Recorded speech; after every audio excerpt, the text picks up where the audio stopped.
모르고 제가 장관 들었다고. 결국은 주님과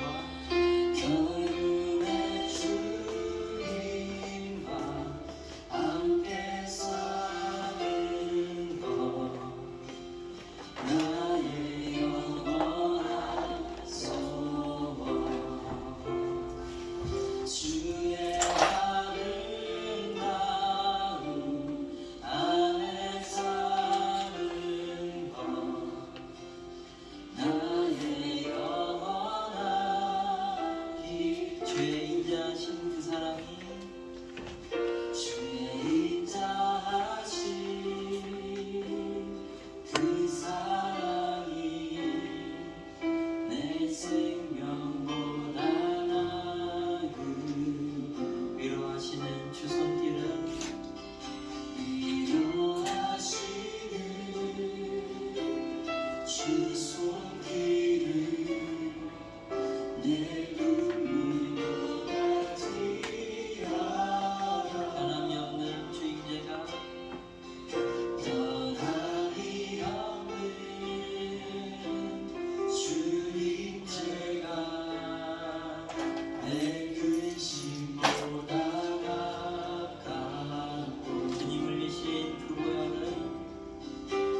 9월 21일 3일밤 예배를 시작하도록 하겠습니다. 사도신경 하심으로 신앙 고백하시겠습니다.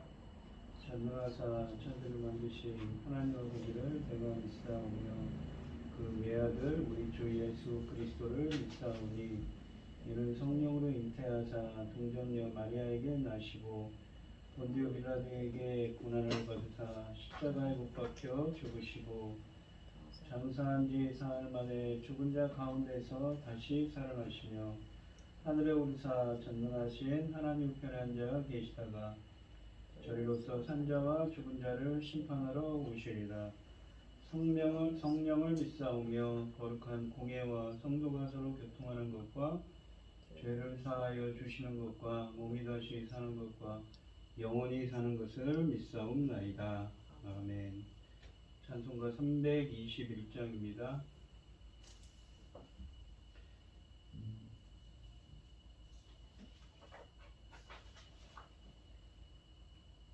날 대속하신 예수께 내 생명 모두 드리니 늘 진실하게 하소서. 내 구주 예수여 내 구주 위에 살리라. 내 기쁨 한량없으리. 내 갈 길 인도하소서. 내 구주 예수여 날 구원하신 예수를 일평생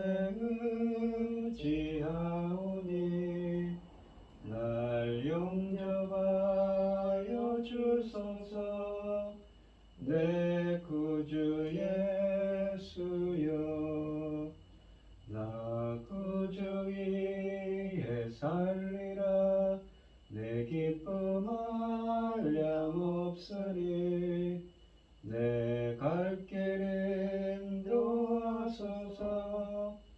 내 구주 예수여 주 십자가에 달리사 날 자유하게 했으니 내 몸과 마음을 주 위에 다쓰게 하소서.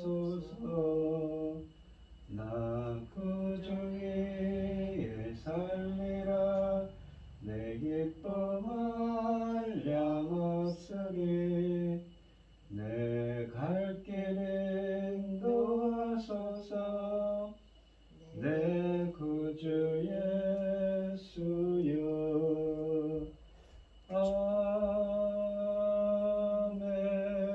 아멘. 오늘 함께 하실 하나님의 말씀은 이사야서 3장 1절로 12절 말씀입니다. 이사야서 3장 1절로 12절입니다. 교독을 하겠습니다. 제가 먼저 읽겠습니다. 성경 교독을 하시고 구현희 집사님 기도해 주시겠습니다. 보라, 주 만군의 여호와께서 예루살렘과 유다가 의뢰하며 의지하는 것을 제하여 버리시되 곧 그가 의지하는 모든 양식과 그가 의지하는 모든 물과 용사와 전사와 재판관과 선지자와 복술자와 장로와 50부장과 귀인과 모사와 정교한 장인과 능란한 요술자를 그리하실 것이며 그가 또 소년들을 그들의 고관으로 삼으시며 아이들이 그들을 다스리게 하시리니 백성이 서로 학대하며 각기 이웃을 잔해하며 아이가 노인에게 비천한 자가 존귀한 자에게 교만할 것이며 그 사람이 자기 아버지 집에서 자기 행위를 붙잡고 내게는 거두시 있으나 너는 우리의 통치자가 되어 이 폐허를 내 손아래 두라 할 것이면 그날에 그가 소리를 높여 이르기를 나는 고치는 자가 되지 아니하겠노라. 내 집에는 양식도 없고 의복도 없으니 너희는 나를 백성의 통치자로 삼지 말라 하리라. 예루살렘이 멸망하고 유다가 엎드려졌으면 그들의 언어와 행위가 여호와를 거역하여 그의 영광의 눈을 범하였습니다. 그들의 안식이 불리하게 증거하며 그들의 죄를 말해주고 숨기지 못함이 소돔과 같으니 그들의 영혼에 화가 있을진저 그들이 재앙을 자취하였도다. 너희는 의인에게 복이 있으리라 말하라. 그들은 그들의 행위의 열매를 먹을 것이니요. 악인에게는 화가 있으리니 이는 그의 손으로 행한 대로 그가 보응을 받을 것임이니라. 내 백성을 학대하는 자는 아이요 다스리는 자는 여자들이라. 내 백성이여 내 인도자들이 너를 유혹하여 네가 다닐 길을 어지럽게 했느니라. 아멘. 기도하겠습니다. 내가 정직한 자들의 모임과 회중 가운데서 전심으로 여호와께 감사하리로다. 여호와께서 행하시는 일들이 크시오니 이를 즐거워하는 자들이 다 기리는도다. 그의 행사하시는 일이 존귀하고 엄미하여 그의 의가 영원히 서 있도다. 그의 기적을 사람이 기억하게 하셨으니 여호와는 은혜로우시고 자비로우시도다. 여호와께서 자기를 경외하는 자들에게 양식을 주시며 그의 언약을 영원히 기억하시리로다. 천지 만물을 지으신 전능하신 하나님 아버지, 어리석고 보잘것없는 저희를 자녀 삼으시고 아버지 사랑 가운데 살게 하심을 감사드립니다. 어지럽고 복잡한 이 세상에서도 오늘 이 시간 하나님께 예배드릴 수 있도록 인도하셨으니 감사합니다. 전능하신 하나님 아버지, 이 요란한 세상에서 저희 나라를 아버지께서 저희 나라를 제사장 나라로 세우셨으니 이 천금 같은 사명 감당하고 아버지 앞에 갈 수 있도록 도와주시옵소서. 아버지, 지금은 열매 거둘 시대입니다. 열매 거둘 말씀을 열어가는 당신의 사랑하는 종을 당에 세우셨으니 참으로 감사드립니다. 그 말씀으로 말미암아 하나님이 원하시고 기뻐하시는 아버지의 열매들이 넉넉히 나올 수 있도록 도와주시옵소서. 천금 같은 말씀으로 하나님이 기뻐하시는 수많은 열매가 나오기를 소원합니다. 아버지, 경제도 어렵고 여러 가지 어려운 일들이 많은데 전쟁을 일으키는 자가 있으니 벌하여 주시옵소서.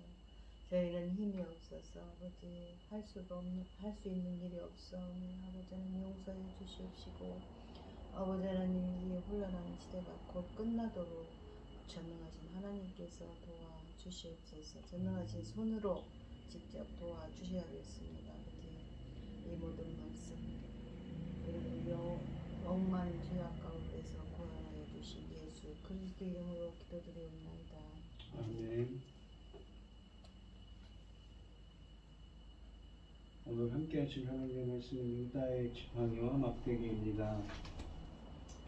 이 이사야 선지자는 하나님이 유다와 예루살렘으로부터 기대하셨던 이상적인 역할을 2장 첫 부분에 수록된 환상을 통하여 선언했습니다. 온 열방의 율법을 배우기 위하여 여호와의 산으로 순례를 오면 이미 하나님의 율법을 알고 있는 이스라엘이 제사장의 나라가 되어 그들을 인도하고 안내하는 역할을 해주기를 바란다고 2장 2절로 4절에 쓰여져 있습니다. 또한 2장 5절에는 그러나 이스라엘은 제사장의 나라는 고사하고 자신들 스스로가 하나님의 율법을 멀리하였다고 합니다. 그래서 2장 6절로 9절에서는 이스라엘은 하나님의 거룩하신 임재로 가득해야 할 땅을 주님이 싫어하시는 가증한 것들로 가득 채웠다고 하지요. 이스라엘이 받은 거룩한 소명과 죄로 가득한 그들의 현실이 팽팽하게 대립하고 있었던 것입니다. 결국 이 갈등의 해결책은 여호와의 날이 임하는 것이라고 2장 10절로 21절에 말씀하고 계십니다. 이 이사야 선지자는 3장에서 유다에 임박한 심판에 대해서 구체적으로 언급하고 있습니다.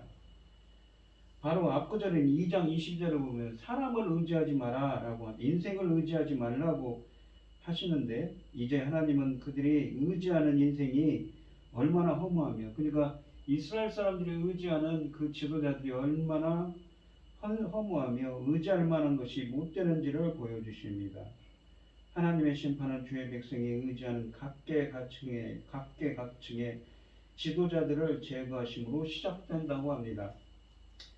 이사야 선지자는 리더십이 공백이 생긴 사회에 가치관의 혼란과 무질서의 소용돌이가 닥칠 것이라고 경고합니다. 이것이 하나님의 주의 백성에게 경험하게 하시는 여호와의 날의 본보기입니다.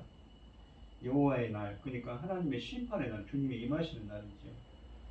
1절부터 7절에 보시면 보라 주 만군의 여호와께서 예루살렘과 유다가 의뢰하며 의지하는 것을 제하여 버리시되 곧 그가 의지하는 모든 양식과, 그러니까 모든 양식이라는 것은 이 먹을 음식이죠. 그가 의지하는 모든 물과 용사와 전사와 재판관과 선지자와 복술자와 장로와 50부장과 귀인과 모사와 정교한 장인과 능란한 미호술자를 그리하실 것이며 그가 또 소년들을 그들의 고관으로 삼으시며 아이들이 그들을 다스리게 하시리니 백성이 서로 학대하며 각기 이웃을 잔해하며 아이가 노인에게 비천한 자가 존귀한 자에게 교만할 것이며 혹시 사람이 자기 아버지 집에서 자기 형제를 붙잡고 말하기를 내게는 겉옷이 있으니 너는 우리의 통치자가 되어 이 표어를 내 손 아래에 두라 할 것이면 그날에 그가 소리를 높여 이르기를 나는 고치는 자가 되지 아니하겠노라. 내 집에는 양식도 없고 의복도 없으니 너희는 나를 백성의 통치자로 삼지 말라 하리라.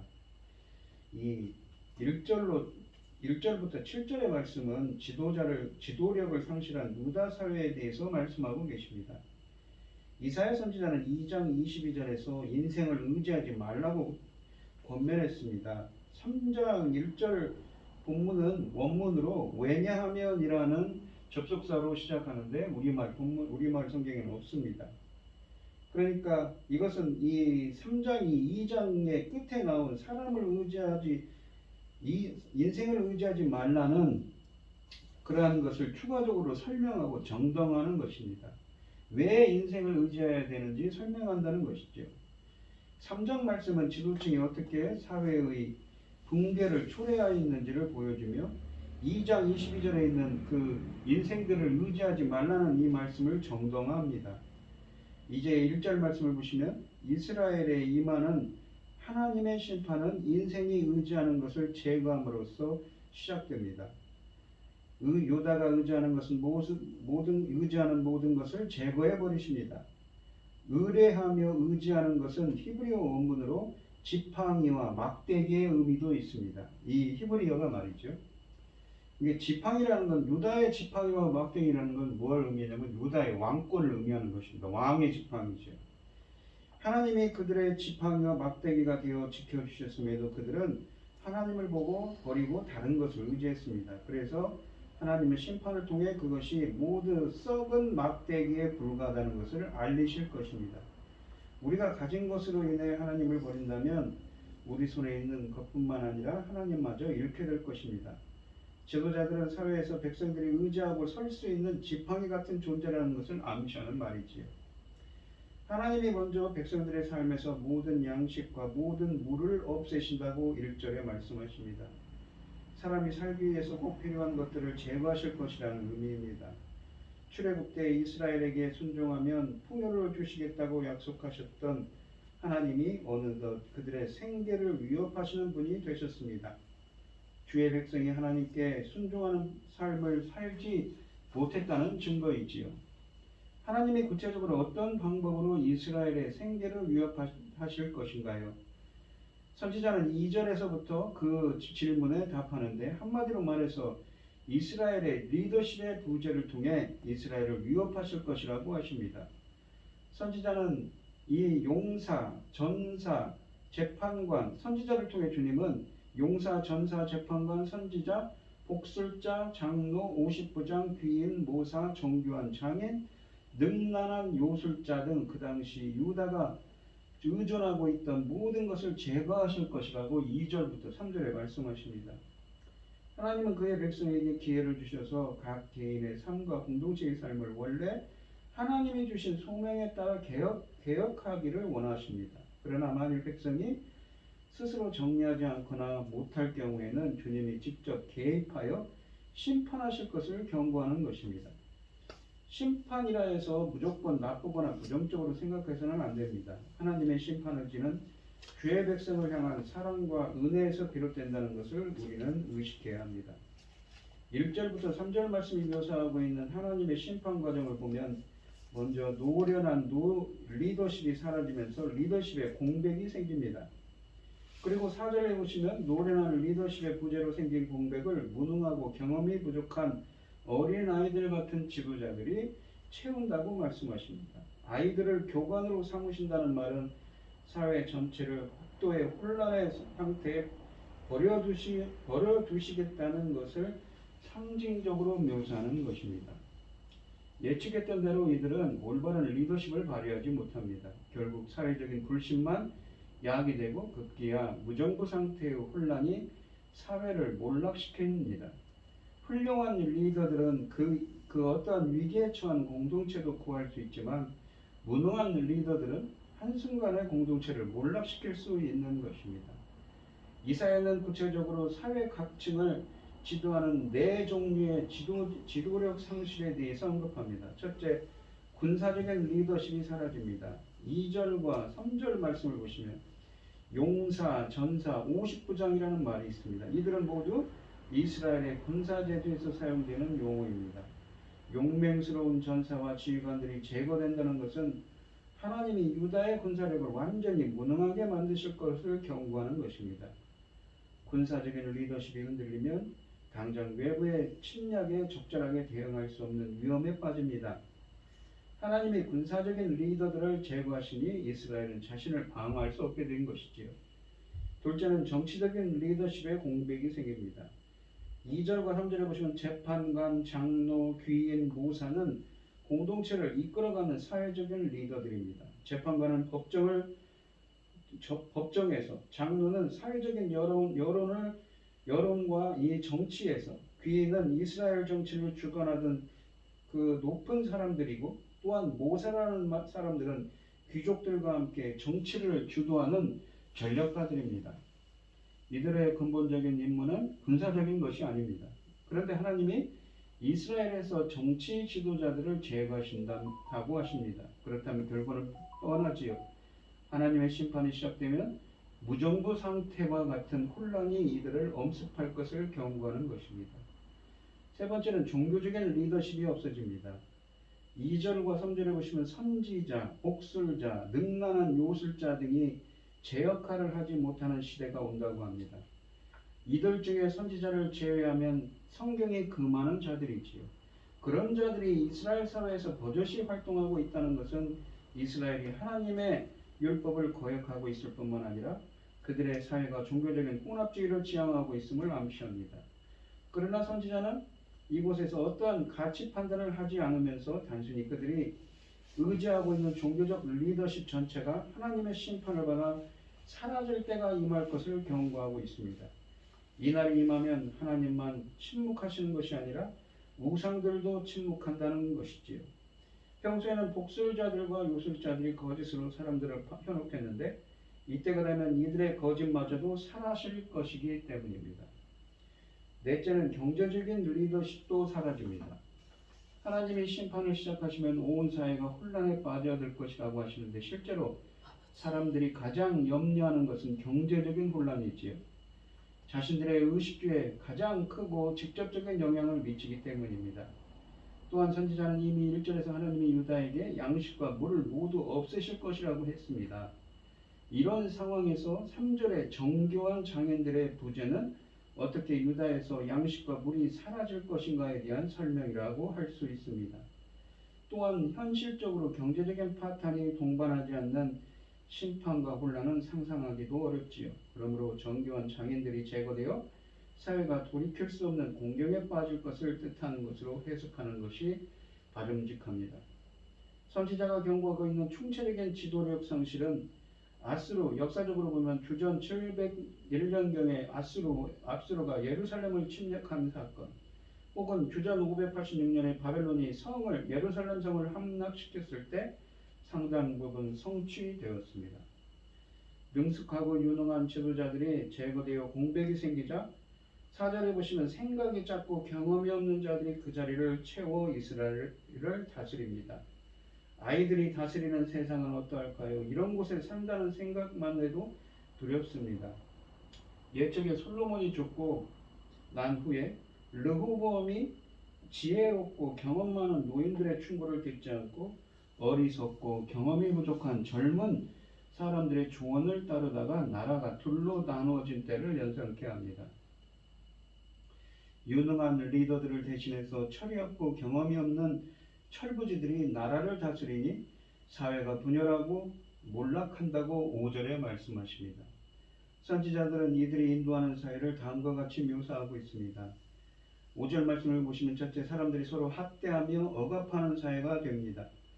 하나님이 신의 산에서 이스라엘에게 각자의 인권과 재산을 존중해주는 사회를 만들려며 하나님 나라를 만들려며 그 규범으로 율법을 주셨는데 선지자가 묘사하는 사회는 사람들이 각자의 이익을 위하여 이웃을 해치는 이웃을 해하기를 서슴지 않는 부도덕한 사회가 되었습니다. 또한 둘째는 이웃끼리 서로 싸우는 사회가 되었습니다. 국가나 개인이 서로를 상대로 싸우는 것은 불만이 있다는 뜻입니다.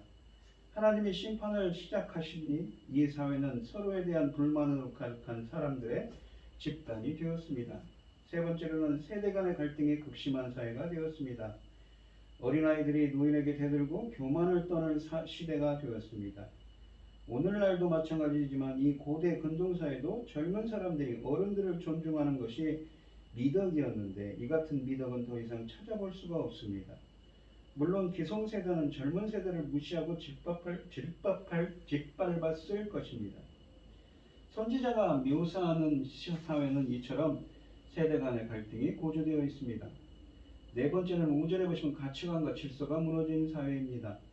천한 자가 존귀한 자에게 거드름을 피우며 무례하게 대듭니다. 노인을 공경하고 존귀한 자를 귀히 여겼던 그 당시 사회는 매우 충격적으로 들렸을 것입니다. 결국 사람마다 각기 자기 소견에 옳은 대로 행하던 사사시대처럼 막강한 사회가 되어버린 것입니다. 더 비극적인 것은 이처럼 몰락해가는 사회를 개혁하고 회복시킬 만한 지도자들이 6절과 7절에 보면 그 어디에도 보이지 않는다는 사실입니다.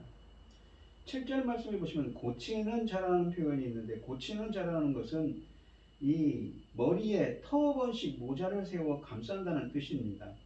이것은 당시의 생활 풍습을 반영한 단어로서 이처럼 머리에 고치는 자는 당시의 상류층을 의미하는데 이 어린 자가 되지 않겠다는 말은 결국 지도자가 되지 않겠다는 말입니다. 이런 자가 되지 않겠다는, 그러니까 머리가 고치는 자가 되지 않겠다는 것은 지도자가 되지 않겠다는 것이죠. 다급해진 사람들이 자기보다 조금이라도 어린 형편이 낫다 싶으면 아무라도 붙잡고 지도자가 되어 몰락한 세월을 다시 세워달라고 6절에 강구합니다. 지도자를 세우는 일이 통치자를 위해서가 아니라 몰락해가는 사회를 조금이라도 통제하여 몰락해가는 속도를 줄이기 위해서입니다. 그러므로 어떠한 지도자가 나와도 문제가 해결되지 않을 것을 암시합니다.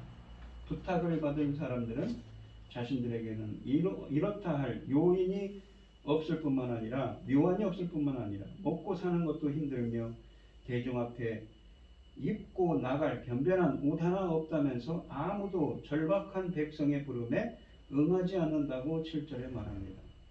평소에는 서로 지도자가 되겠다고 야단법석일 텐데 선지자가 경고하고 있는 때는 얼마나 상황이 다급한지 서로 지도자가 되지 않으려고 합니다. 선지자는 2장을 마무리하면서 인생을 의지하지 말라고 2장 22절에 분명히 경고했습니다. 이 본문은 인생을 의지한 결과를 전하고 있습니다. 여호와를 의지하지 않고 인생을 의지하는 데서 비롯되는 문제를 적나라하게 묘사하고 있는 것이지요. 사람의 의존에서 세워진 나라와 공동체는 지도력이 상실될 때 망할 수밖에 없는 것입니다. 그러나 오직 하나님만을 의지하고 바라는 사회는 어떠한 상황에서도 주님께서 보호해 주십니다. 주님만을 의지하는 여러분들이 되시길 바랍니다. 8절부터 12절에 보시면 예루살렘이 멸망하였고 유다가 엎드러졌음을, 그러니까 이건 완료형으로 표현하고 있는데 이미 그렇게 되었다는 것이죠. 그러니까 이 이사야 선지자는 주전 700년경에서 720년, 30년경에 사이에 예언한 선지자인데 앞으로 주전 586년, 그러니까 그 한 20여 년 뒤에 일어날 일을 마치 확신하는 것이 이루어진 것처럼 지금 예언을 하고 있습니다. 그러니까 이루어졌다, 엎드러졌다, 멸망했다라고 표현한 거죠. 그들의 언어와 행위가 여호와를 거역하여 그의 영광의 눈을 범하였습니다. 그들의 안색이 불리하게 증거하며 그들의 죄를 말해주고 숨기지 못함이 소돔과 같으니 그들의 영혼에 화가 있을진저 그들이 재앙을 자취하였도다. 너희는 의인에게 복이 있으리라 말하라. 그들은 그들의 행위의 열매를 먹을 것이며 악인에게는 화가 있으리니 이는 그의 손으로 행한 대로 그가 보응을 받을 것임이니라. 내 백성을 학대하는 자는 아이요 다스리는 자는 여자들이라. 내 백성이여 내 인도자들이 너를 유혹하여 내가 다닐 길을 어지럽히느니라 라고 되어 있습니다. 이 8절부터 12절은 지도자들에 대한 심판에 대해 말씀하십니다. 선지자가 앞에 1절부터 7절에서 묘사한 것처럼 유다의 상황이 절박해진 것은 모든 사람이 책임져야 할 일입니다. 그러나 만일 이 일에 대하여 누군가에게 책임을 추궁해야 한다면 분명 지도자들입니다. 지도자들의 백성을 잘못 인도하여 일이 이 지경에 이르렀기 때문이지요. 그래서 선지자는 이 단락에서 지도자들에 대하여 맹렬한 비난을 쏟아내고 그들에게 심판을 선언합니다. 8절에서 선지자는 예루살렘이 멸망하였고 유다가 엎드러졌다며 주의 백성이 처한 상황에 대해 탄식합니다. 이스라엘은 절망적인 상황을 맞이하였으며 회복의 가능성이 전혀 보이지 않아 절망적입니다. 유다의 멸망은 이 이사야 선지자가 예언이 있은 지 약 120년에서 150여 년이 지난 후에 이루어졌습니다. 주전 586년경이죠. 이사야 선지자는 완료형을 사용하여 유다의 멸망이 이미 이루어진 사실인 것처럼 말하고 있습니다. 이렇게 완료형을 사용한 것은 예언의 성취에 대한 확실성을 강조하기 위함입니다. 이어 그는 유다가 멸망하게 된 이유를 구체적으로 나열합니다. 8절로 구절에 있지요. 첫째, 그들의 언어가 하나님의 뜻을 거역하고 거슬렀다고 8절에 말합니다. 마치 술에 취한 사람이 아무 말이나 책임 없이 내뱉듯이 하나님의 백성들이 하나님께 거침없이 망언을 하고 있었던 것이지요. 또한 그들의 행위가 하나님을 거역했습니다. 본문은 전반적으로 이스라엘의 행실을 비난하고 있습니다. 그들의 말과 행동에서 구체적인 내용을 찾기는 불가능합니다. 그들은 거룩하게 살기 위하여 택함을 받은 백성이었지만 그들의 삶이 결코 이러한 소명에 적절한 삶이 되지 못했던 것이지요. 셋째, 그들은 하나님의 영광의 눈을 범했다고 합니다. 영광의 눈을 범했다는 것은 이 하나님의 명예를 훼손했다는 말입니다. 그들은 말과 행실을 통하여 그들의 하나님 여호와의 얼굴에 먹칠을 한 결과를 초래했던 것입니다. 9절에 보시면 이런 상황에서도 그들은 자신들의 죄에 대하여 뉘우치지 않습니다. 참으로 위선적이고 악한 언행을 일삼으면서 전혀 꺼리낌이나 양심의 가책을 느끼지 못하는 것 같습니다. 모든 것을 정당화하고 모든 것을 합리화하다 보니 아마도 회개의 필요성을 느끼지 못했을 것입니다. 결국 주의 백성은 자신들의 죄에 대하여 수치를 느끼기는커녕 오히려 당당했던 소돔 사람들과 같이 한통속이 된다고 9절에 말씀하십니다. 이사야서에서 이 소돔이 세 번째로 언급되는 순간입니다. 1장 9절의 맨 처음 언급에서는 완전한 멸망을 말씀하실 때 쓰여졌고 1장 10절에는 절대적인 타락을 의미했습니다. 이곳에서는 죄에 대한 뻔뻔함을 상징하면서 소돔이 언급되고 있습니다. 이사야 선지자는 이 이스라엘이 여러 면에서 소돔과 구분이 되지 않는 지경에 이르렀다고 한탄하고 있습니다. 하나님이 이스라엘을 자기 백성으로 삼으셨을 때에 세상의 민족들과 다르게 살아가는 소명을 주셨는데 이스라엘은 열방과 같아졌을 뿐만 아니라 더 나아가 열방 중에서도 죄와 교만의 상징인 소돔처럼 되었습니다. 믿기 어려운 일이 벌어지고 있는 것이지요. 사람이 오랫동안 죄를 짓다 보면 어느 순간에는 뻔뻔해지기 시작합니다. 이스라엘 사람에게 이런 일이 벌어지고 있었던 것입니다. 또한 이 같은 현상은 오늘날에도 오랫동안 신앙생활을 했다는 기독교인들이 범하는 죄이기도 합니다. 처음에는 작은 죄 때문에 금식하고 괴로워하다가 신앙의 연륜을 쌓아감에 따라 심각한 죄를 짓고도 인생이란 다 그런 거야 라고 합리화시킵니다. 그리고 조금 더 지나면 아주 심각한 죄를 짓고도 담대하게 배째라 하면서 외칩니다. 우리의 영성을 어떻게 판단할 것인가? 우리의 영성은 어떠한가? 죄에 대해서 얼마나 심각하게 생각하는가를 우리는 깨달아야 합니다. 회개하는 자가 하나의 좋은 기준이 될 것입니다. 그렇다면 하나님은 이스라엘 공동체에 속한 모든 사람에게 동일한 재앙을 내리실 것인가요? 아닙니다. 선지자는 여호와께서 의인에게는 상을 주시고 악인에게만 심판하실 것이라고 하나님의 그 공의로우심을 10절과 11절에서 선포하십니다. 하나님의 심판이 임하는 날, 그러니까 주님이 임하는 날, 주의 날에 신약성경에는 주님의 예수 그리스도의 파루시아죠. 강림하시는 날, 의인은 그의 행위에 합당한 열매를 먹고 누리게 될 거라고 10절에 말씀하시고, 반면에 악인은 자신의 행한 죄에 따라 대가를 치르게 될 거라고 11절에 말씀하십니다. 물론 이러한 심판이 순간적으로 이루어질 것이라는 보장은 없습니다. 그러나 하나님은 우주를 창조하실 때 본능적으로 악을 회축하고 선을 행하도록 만드셨습니다. 선한 뜻대로 창조하셨지요. 언제 이 말씀이 성취될까요? 예수님이 다시 이 땅에 임하실 때입니다. 그렇다면 우리는 현 시대에 성행하는 이 악행에 대해서 어떠한 입장을 취해야 되는가요? 악인이 성행하는 것을 우리는 어떠한 마음가짐을 가지고 지켜봐야 하는가요? 하나님의 의로우심을 신뢰하며 기다려야 하겠지요. 주님이 악을 심판하시겠다고 약속하신 것을 믿고 기다려야 합니다.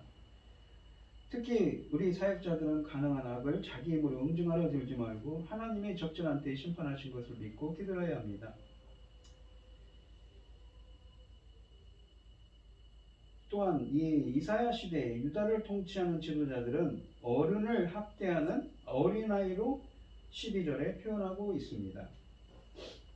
이 표현은 무책임하고 무능력한 정권을 표현하는 것으로 이해해야 합니다. 선지자가 앞으로 경고한 대로 하나님의 심판이 시작되면 유능한 리더십이 사라지고 경험 없고 생각 없는 철부지들이 이스라엘을 다스릴 것입니다. 이스라엘은 또한 부녀자들의 다스림을 받습니다. 12절에 나오지요.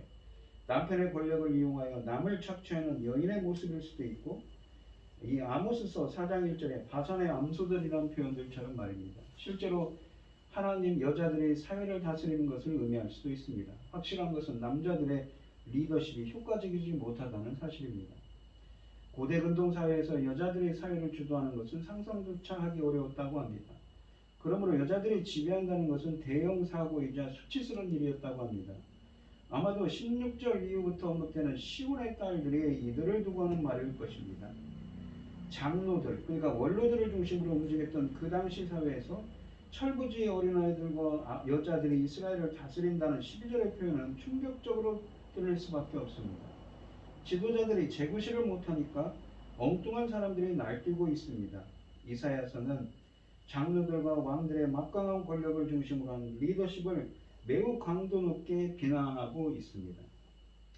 이사야 선지자는 지도자가 잘못 인도하고 이 백성의 인생의 길에 혼란을 야기한다고 12절 하반절에 비난합니다.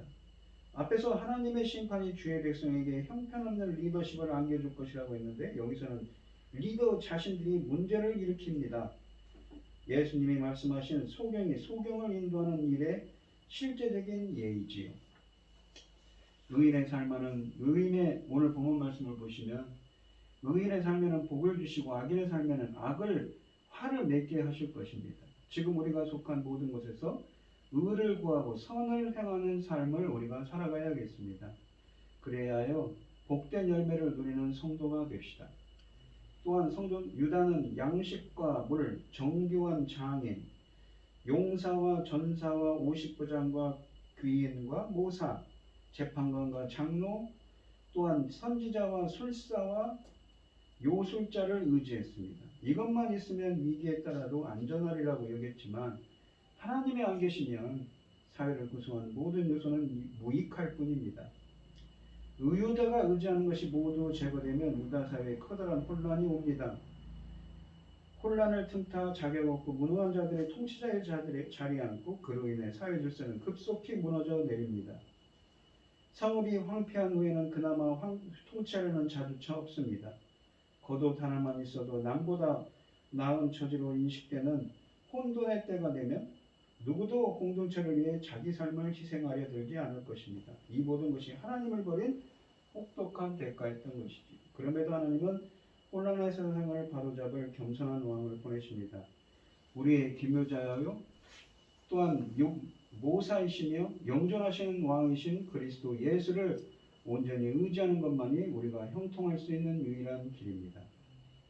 유다와 예루살렘의 멸망은 말과 행위로 하나님을 반역하고 하나님의 영광을 모독한 결과입니다. 그러면서도 죄악을 부끄러워하지 않는 모습이 마치 소돔과 같았습니다. 우리들은 어떤가요? 우리들의 일상과 나의 일상과 말과 행동은 내가 하나님을 어떤 분으로 여기는지 보여줍니다. 매일 말씀을 묵상하고 주님과 교제하며 경건한 습관과 품성을 우리가 갖도록 노력해야겠습니다. 주님을 온전히 따르며 의지하는 믿음으로 우리가 굳건히 세워지는 은혜가 함께하는 여러분들이 되시기를 바랍니다. 오늘 본문 말씀을 보시면 이사야 강해를 하고 있습니다. 1장에 보시면 이런 표현을 썼죠. 이스라엘 백성들이 매 안식일마다 하나님의 성전에 가서 예루살렘에서 예배를 드린다고 했습니다. 하나님이 보시면 뭐라고 그러시냐면 가증하다는 표현이 뭐냐면 우상 숭배한다는 할 때 그 표현을 쓰거든요. 왜 그렇습니까? 너희들이 바치는 그 제물과 제사가 가증하다고 합니다. 왜 그렇습니까? 그들이 매 주마다 하나님께 예배를 드린다고 하지만 그들이 사는 삶에서는 예수님이 안 보이는 겁니다. 쉽게 얘기하면. 그래서 오늘 본문 말씀에서도 인생을 의지하지 말라 하면서 이스라엘 백성들의 그 지도자들을 내게 임할 심판을 말씀하시면서 이스라엘이 그래서 혼란에 빠질 거라고 말씀하고 계신 것이지요. 우리들도 항상 하나님의 말씀을 무섭게 여겨야 됩니다. 두려워야 됩니다. 항상 경건하게 하나님의 말씀을 두렵게 여기고 하나님의 공의와 정의를 향할 수 있는 여러분들이 되셔서 정말 이 본문에 있는 것처럼 정말 완전히 주님만을 의지하고 그 믿음 안에서 온전히 세워지는 사람들이 되시는 은혜가 함께 하시기를 축원드리겠습니다. 기도하겠습니다. 하나님 아버지 감사합니다. 오늘 주신 말씀처럼 그 악한 행동과 악한 말을 쓰는 이스라엘 백성들에게 임한 심판의 말씀들을 보여주셨습니다. 의로우신 재판장이신 주님께서 모든 것을 판단하시고 주관하고 계시지요. 저희들은 항상 하나님을 두려워함으로 섬기며 항상 주님의 믿음 안에서 굳건해질 수 있도록 저희들을 은혜 베풀어 주시옵시고 항상 저희들이 이 두려운 말씀을 정말 보약으로 삼아서 항상 조심하고 더욱더 깨어 기도할 수 있는 저희들이 되게 하여 주시옵소서. 이 모든 말씀 거룩하신 예수님 이름으로 기도합니다. 아멘. 찬송가 329장입니다. 주 날 불러 이르소서 말씀대로 전하리라. 나 주님의 뜻을 따라 길 잃은 양 찾으리라. 주 날 인도하옵소서. 나도 남을 인도하리. 주 말씀에 주린 양떼 다 먹이게 하옵소서. 저 든든한 반석 위에 날 세우사 힘주소서. 내 손을 펴 물에 빠진 저 무리를 건지리라. 주 내 얼굴 뱃빛까지 주님 나를 도우소서. 이 천하 하옵소서. 주 뜻대로 쓰옵소서. 아멘. 축도하심으로 오늘 예배를 마치겠습니다. 이제는 주 예수 그리스도의 은혜와 하나님의 극진하신 사랑과 성령의 교통하심이 성도들 머리머리 위에 이제로부터 영원히 함께 있을지어다. 아멘.